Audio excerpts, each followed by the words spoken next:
Si Cheb, na kilala bilang mamamatay, ay muling pinapanood ang video ng bayani. Napansin niya na kahit ilang ulit niya itong panoorin, kahanga-hanga pa rin ang galaw ng manlalaro.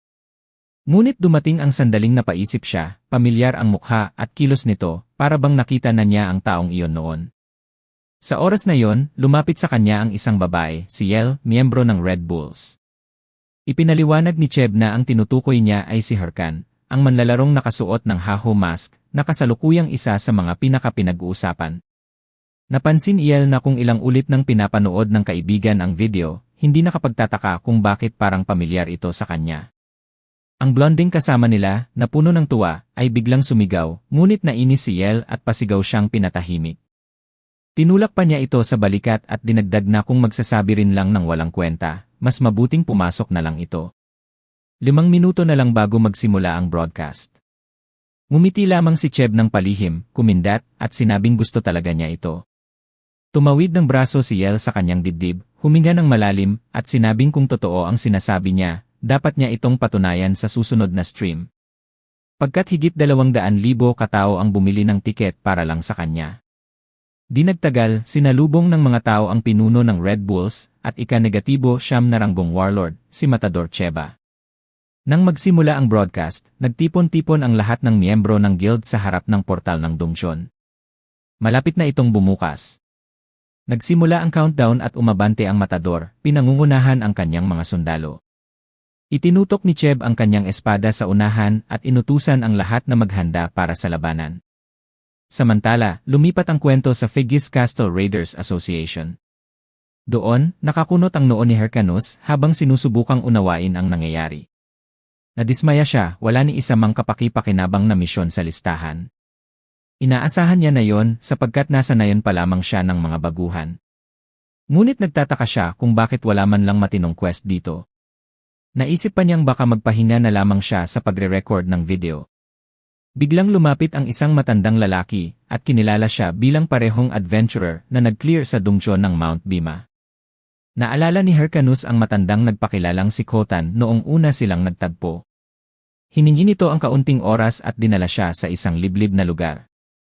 Doon ay sinabi ng matanda na narinig niya ang lahat ng nangyari at alam niyang nakatagpo ang bayani ng isang mutated na nilalang sa kuweba. Naguluhan si Hyrcanus sapagkat hindi niya matandaan na may ganoong misyon at sinabing isang werewolf lamang na may kakaibang mga mata ang nakita niya. Napangisi si Khotan at sinabing iyon mismo ang pinaghihinalaan niya. Malamang ay nahawahan iyon ng kapangyarihan ng mga infected. Nag-alinlangan si Hyrcanus sa kanyang mga salita, iniisip na baka nasiraan na ng bait ang matanda. Dinagdag nito na bagamat hindi niya masabi ang tiyak na pangalan, kapangyarihan ng bayani ang dahilan kaya nababaliw ang mga halimaw at marami na ang naging biktima. Dahil dito, nag-alok ng pabuya ang association para sa kanilang pagkakahuli. Ngunit bago pa siya matapos, biglang hinawakan ni Hyrcanus ang kamay ng matanda, idineklara na nais niyang tumulong sa paghuli sa halimaw.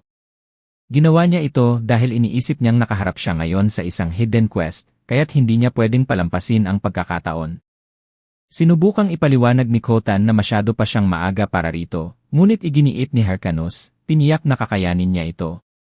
Dahil sa pagpupumilit ng bayani, napahiya ang matanda at sa huli ay pumayag, nang angakong bibigyan siya ng pagkakataon depende sa ipapakita niyang kakayahan. Binanggit nito na sa Banzu Castle, sa silangan ng Phygos, may isang taong nagngangalang Ahimbri. Ipinagpatuloy ni Khotan ang paliwanag na ang taong iyon ang makakapaggabay sa kanya at siya mismo ang gagawa ng sulat ng rekomendasyon para sa bayani. At doon lumitaw ang bagong quest na tinawag na The Teachings of Ahimbri, kung saan ang layunin ay hanapin si Ahimbri at ipakita ang sulat ni Khotan, at ang gantimpala ay isang skill book. Paglabas niya ng asosasyon, halos hindi mapigilan ni Hyrcanus ang kanyang emosyon. Hindi siya makapaniwala na totoong ibinigay sa kanya ang pagkakataong maging alagad ni Ahimbri. Isa siya sa 7 alagad ng dakilang salamangkero na si Bogan, at lahat ng mage ay nangangarap na makatagpo siya para sa bihirang skill books. Sa madaling salita, napakahalaga ng karakter na ito sa mundo ng laro. Masayang tumakbo ang bayani, iniisip na malamang ay nabigyan siya ng ganitong oportunidad dahil sa kanyang titulo at pangunahing misyon. Kung magiging maayos ang lahat, hindi na niya kailangang mag-alala tungkol sa video materials. Ngunit bigla siyang tumigil, naalala niyang halos nakalimutan na niya ang isang mahalagang bagay. Pumunta siya sa gubat, ginamit ang bone fragment skill, at tinawag ang kanyang kasama. Lumitaw ang isang kalansay sa kanyang harapan, at napagtanto ni Hyrcanus na hindi pa niya nasusuri ang mga gantimpala mula sa huling laban. Kaya't nagsimula siya sa bungo ng werewolf na hindi niya ipinagbili. Tinanong siya ng system kung nais ba niyang gamitin ang bungo ng werewolf upang palakasin ang skeleton warrior, at pumayag siya. Agad na inanunsyo ng system na nakakuha ang skeleton warrior ng mga katangian ng werewolf at nagdagdag ng 2 puntos sa kanyang stamina. Napagtanto ni Hyrcanus na panahon na rin upang gamitin ang kwintas ng Corrupted Ranger, kaya agad niya itong sinuot. Ipinaalam ng system na na-activate ang epekto ng kwintas, lahat ng stats ng bayani ay nadagdagan ng 18. Naramdaman niyang kumpleto na ang kanyang mga paghahanda at tama ang takbo ng lahat. Kinuha pa niya ang 2 pang bone fragments, itinapon ang mga ito sa lupa, at lumitaw ang 2 pang skeleton warriors. Naguluhan ang pangunahing skeleton nang makita ang 2 bagong kasama sa kanyang likuran. Ipinaliwanag ni Hyrcanus na 3 na sila ngayon, at mula ngayon ay kailangan nilang lumaban bilang isa, kaya dapat silang magkaayos. Habang papalalim sila sa gubat kasama ang mga bagong sumon, nag-isip ang bayani kung anong uri ng mga halimaw ang maaaring manirahan doon. Samantala, nagwala ang skeleton, iniisip na siya lamang dapat ang nag-iisang alagad ng amo. Hindi sila naghintay ng matagal, dumating ang isang level 25 forest bear. Bigla itong umatake, kaya't napilitang umiwas ang bayani. Ang mga hampas ng makapangyarihang mga kuko nito ay dumadaan ng ilang sentimetro lang mula sa ulo ni Hyrcanus. Ngunit sa isang punto, nakahanap ng tamang tiyempo ang oso at umatake ng buong lakas. Nataranta si Hyrcanus at inisip na wala na siyang oras para umiwas. Ngunit bigla siyang umiti, pinalo ang daliri, at napansin na nakatawag na siya ng atensyon ng halimaw. Sumugod ang isa sa kanyang skeleton sa nagngangalit na oso, ngunit kahit may element of surprise, tumanggap ito ng malakas na hampas at tumilapon palayo, nabasag ang ilang buto. Naiinis na nag-isip si Hyrcanus kung akala ba ng kanyang sumon na ubra ang ganitong kagarapal na atake. Inutusan niyang umatake ulit at sumugod naman ang pangalawang skeleton. Ngunit ganoon din ang resulta, itinapon ito palayo. Tuluyan nang nag-init ang ulo ng bayani at sumigaw, paulit-ulit na inuutos na umatake mula sa bulag na bahagi. Nang makita niyang inulit ng pangalawang skeleton ang parehong pagkakamali, lalo lang siyang nagalit. Ngunit biglang lumapit ang pangatlong skeleton at tumayo sa kakaibang posisyon. Napangiti ang amo, baka raw ito ang makapagbibigay ng mas magandang resulta. Tumalo ng skeleton sa oso, hawak ang espada para umatake. Tila tiyak na magtatagumpay ito sa ikatlong pagkakataon. Ngunit madali lang sinampal ng halimaw ang kalaban at itinapon palayo, naputol pa ang ulo ng skeleton. Halos sumabog sa galit at pagkadismaya si Hyrcanus, at sa huli ay siya na mismo ang tumapos sa halimaw. Matapos ang panalo, nag-isip siya kung may talino ba ang kanyang mga sumon sapagkat tila walang saysay ang kanilang mga galaw. Inutusan niyang pulutin ang mga ulo at bumalik sa kanilang pwesto. Habang abala ang mga ito, ipinaliwanag niya na laging sumusunod ang halimaw sa pinagmumulan ng atake, kaya't kailangang umatake mula sa bulag na bahagi. Gumuhit pa siya ng diagram sa lupa, tinatanong kung ano ang mangyayari kung umatake sila ng diretsyo sa harap. Ngunit umikot lang ang mga bungo ng mga skeleton, wari hindi naintindihan. Halos mawala ng pag-asa si Hyrcanus at iniutos na kalimutan na lang iyon. Gayunpaman, inamin niyang may progreso pa rin, tumaas ang ranggo ng kanyang skill, kaya na niyang magsumo ng 3 skeleton sabay-sabay. Ngunit nananatiling problema na hindi sila marunong lumaban bilang isang koponan. Ginagaya lamang nila ang kilos ng isa't isa, hindi umaakto bilang grupo. Dahil dito, kahit tumaas ang konsumo ng mana, lalo pang bumaba ang bisa ng kanilang unit. Pinag-isipan ito ni Hyrcanus, ngunit kalaunay nagpa siyang huwag ng masyadong pakialaman. Umabot na siya sa level 20 na siyang kanyang layunin, kahit pa alam niyang hindi siya makakapag-film ng mga combat videos sa ngayon. Tumayo siya, iniutos sa mga skeleton na bumangon, at idineklara na mag-ensayo sila habang patungo sa Banzu Castle. Dati inasahan niyang makakapagpahinga siya, tulad ng nararapat sa isang necromancer, at ipaubaya ang laban sa mga summon.